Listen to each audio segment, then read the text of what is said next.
One of the keys to effectiveness in the world of work is your ability to communicate effectively and well.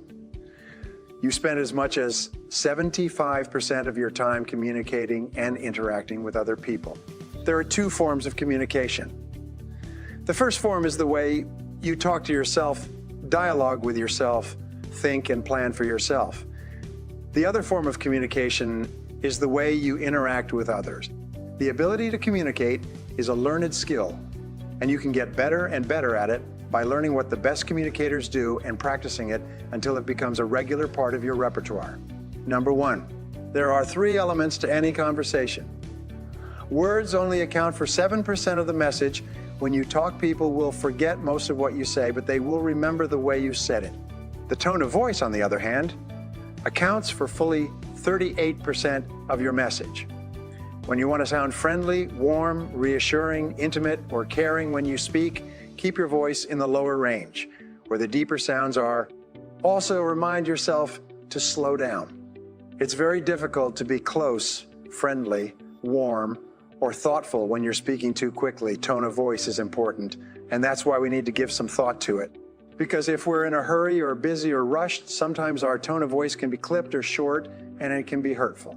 Body language accounts for fully 55% of your communication. The very best message is a message that is synchronized. The words, the tone of voice, and the body are all synchronized to the message. It's very important. When somebody talks to you, it's important to turn toward them and face them directly.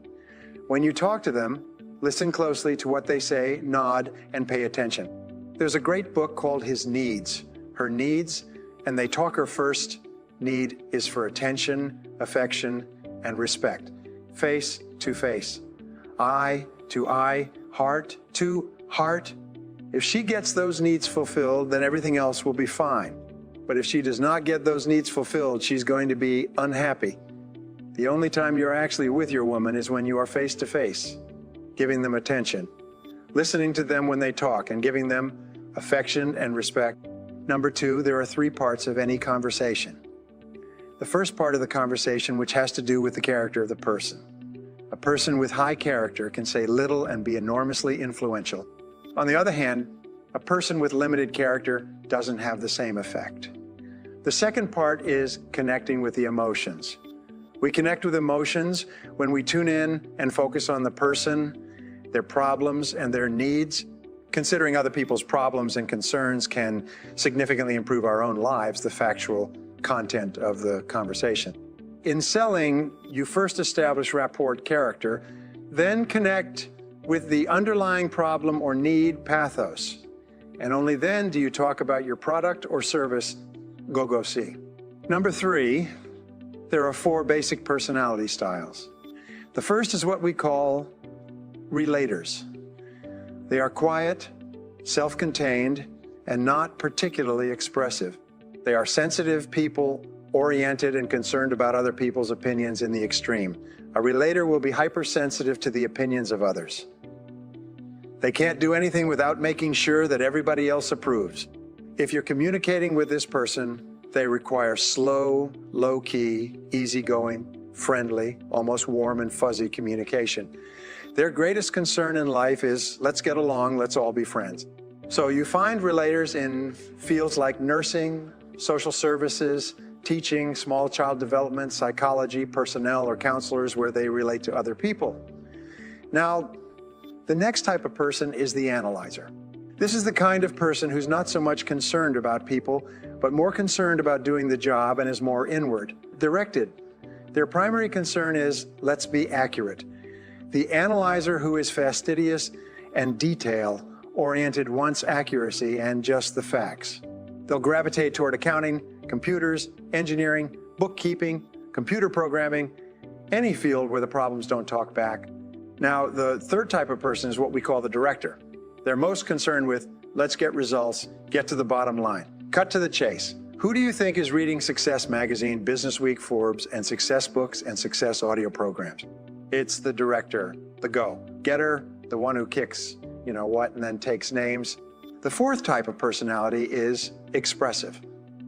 The socializer is outgoing, direct, amiable, and very people-oriented. Many times they become managers or executives because they have highly integrated personalities. They have both a strong focus on people and a very strong focus on achievement and getting things done. Now, everybody you meet is in one of these 4 quadrants or groups, no matter which style of communicator you are. 3/4 of the people you meet are something else. Now, there's no right or wrong. Better or worse style listening to people is to find out which style they are and then to practice personality, flexibility, so that you can get along with a greater number of different types of people, whatever style you are. The person you are the most ideal for would be the exact opposite. Nature demands balance in temperament. Nature demands that the opposite person in the relationship or the marriage be temperamentally balanced with you. Number 4 is a balanced dialogue in the ideal conversation. Each person will get a chance to talk, and each person will get a chance to listen, and there will be about a 10 to 15% period of easy silences. Easy silence, just comfortable. People are comfortable with silence. Each of us has needs like vitamin and mineral needs to talk, and each of us has needs to listen. However, some people will have 70% of the time they need to talk, and the other person 70% of the time they need to talk. And so they're always clashing because they're both trying to get their talking out. This is where the 2 people really don't have very much in common anymore. Number 5, the key to communication is to question for clarification. If you have any doubt at all, ask, "How do you mean?" Or "How do you mean exactly?" And then just pause and wait. It's almost impossible not to answer this question. When you ask, "How do you mean?" the other person cannot stop himself or herself from answering more extensively, follow up with other open-ended questions and keep the conversation rolling along. The way that you overcome your shyness is very simply tune into the other person. Ask questions and then listen carefully to the answers. Focus on encouraging the other person to talk about them. In fact, I'll give you a secret for success in life. Seek first to understand, then to be understood. Number 6 is acknowledge and agree. Good conversationalists are active in conversations. They're not sitting there passively like fence posts. They're actually engaged. So active listening is very, very important. Put down the magazine or newspaper, turn off the television set, lean in, be there the whole time. Number 7, listen attentively. When you listen, his or her feeling of personal value increases. You can actually make another person feel terrific about himself or herself by listening in a warm, genuine, caring way to everything he or she has to say. The more each listens to the other, the more positive and happy each of them feels, and the stronger becomes the bonds of affection between them. Now, the opposite of listening is ignoring.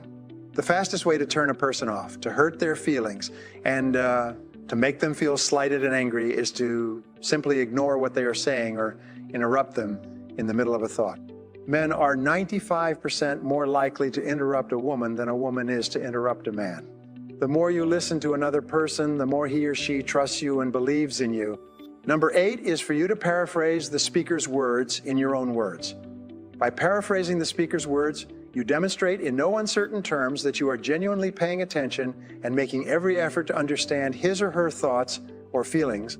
This is where you really prove that you were really listening, so paraphrase it in your own words. Take the time to paraphrase, and we think about paraphrasing while you're listening, and you'll always be a better listener. Number 9, pause before replying. When you pause, you accomplish 3 goals simultaneously. First, you avoid running the risk of interrupting if the other person is just catching his or her breath before continuing. The second benefit is that you show the other person that you are giving careful consideration to his or her words by not jumping in with your own comments at the earliest opportunity.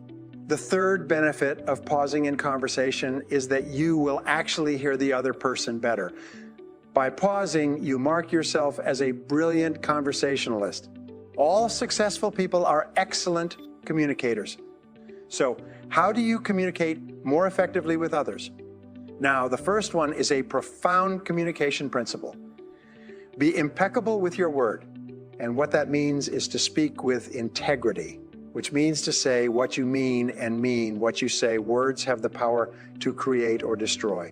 It's a good idea to choose your words carefully and consider their impact before you put them out there in the world. Before you speak or write, I want you to ask yourself these 4 questions.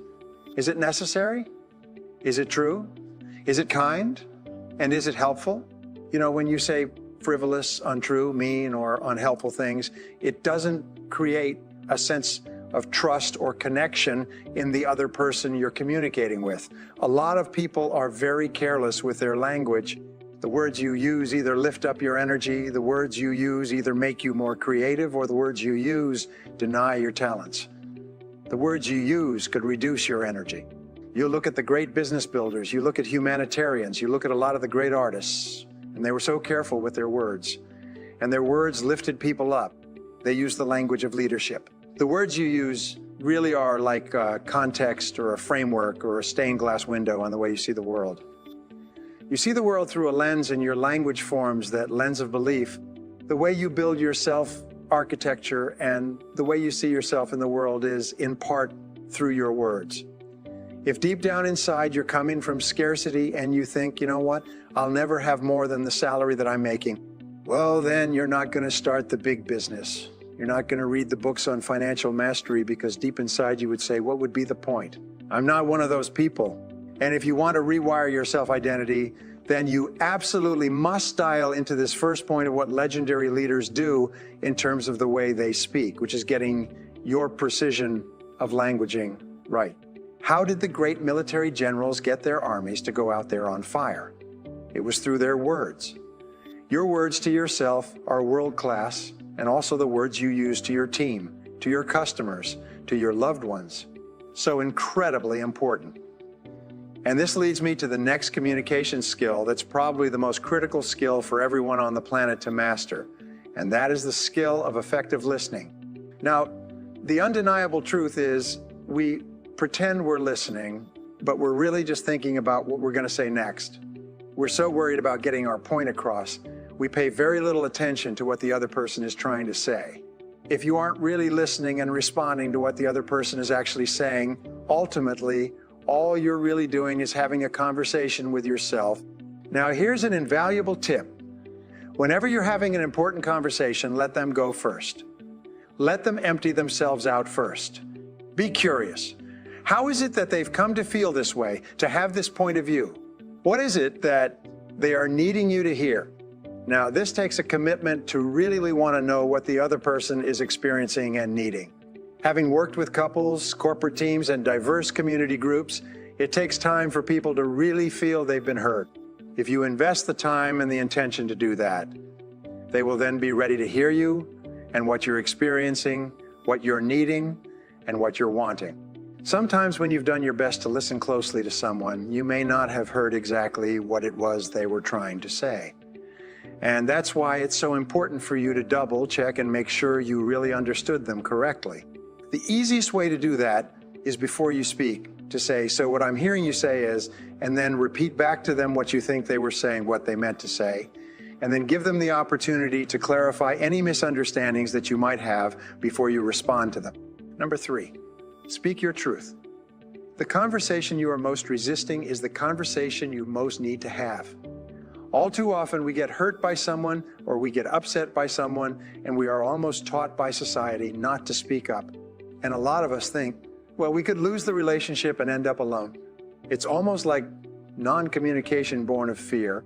But the most effective human beings on the planet all have one thing in common.